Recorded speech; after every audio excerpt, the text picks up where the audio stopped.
नमस्कार। आज कुरा गरौँ के तपाईँ चिन्तित हुनुहुन्छ?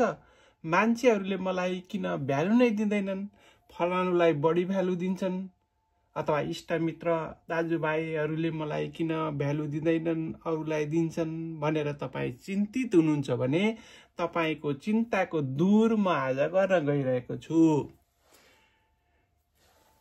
ABCDEFG यी मानिलिनुस् तपाईको जमिनका प्लटहरू हुन्, जग्गा हुन्। अब यो ए भन्ने जग्गा चाहिँ तपाईको हो। मानिलिनुस् ए भन्ने जग्गा चाहिँ तपाईको हो। अब यो ABCDEFG जुनसुकै प्लटमा जग्गामा पनि नेपाल सरकारले चाहिँ एउटा निर्णय गर्यो। के निर्णय गर्यो भन्दाखेरि कुनै एउटा मानिलिनुस् कुनै एउटालाई चाहिँ के गर्यो भन्दाखेरि मसान घाट बनाउने। ल मानिलिम एकछिनको लागि यो डी भन्ने ठाउँलाई चाहिँ के गर्यो, मसान घाट बनाउने निर्णय गर्यो।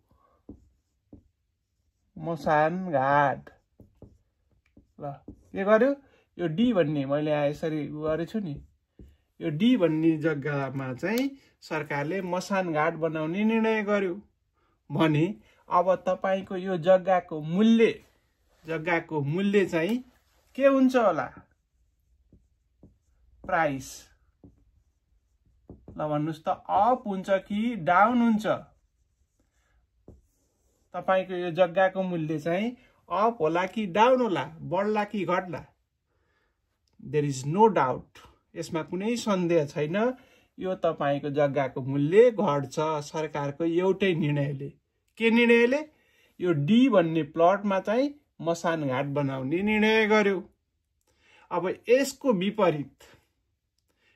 विपरीत यो डी भन्ने जग्गामा अथवा BCDEF अरु कुनैमा पनि हामीले लिन सकिन्छ, मसान घाटको सट्टा नेपाल सरकार, एलन मस्क, हैन, विनोद चौधरी अथवा चाहिँ मुकेश अम्बानी कसैले आएर चाहिँ एउटा ठुलो कम्पनी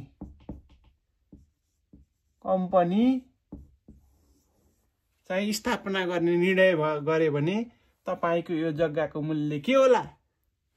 अप होला कि डाउन होला?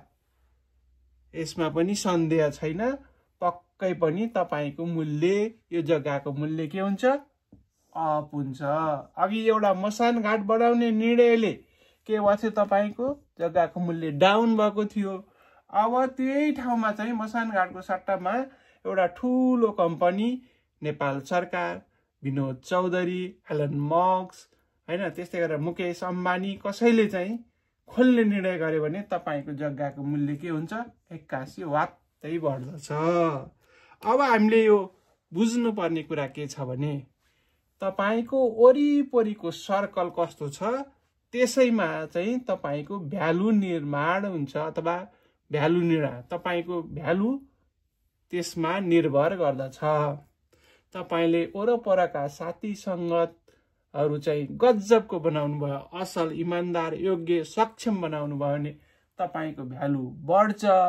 त्यसको विपरीत तपाईले फटाजाली, हैन, चोर आदिको संगत गर्नुभयो अथवा त्यस्तोको सर्कलमा रहनुभयो भने तपाईको भ्यालु घट्छ। अब तपाई आफ्नो भ्यालु बढाउन चाहनुहुन्छ कि घटाउन चाहनुहुन्छ?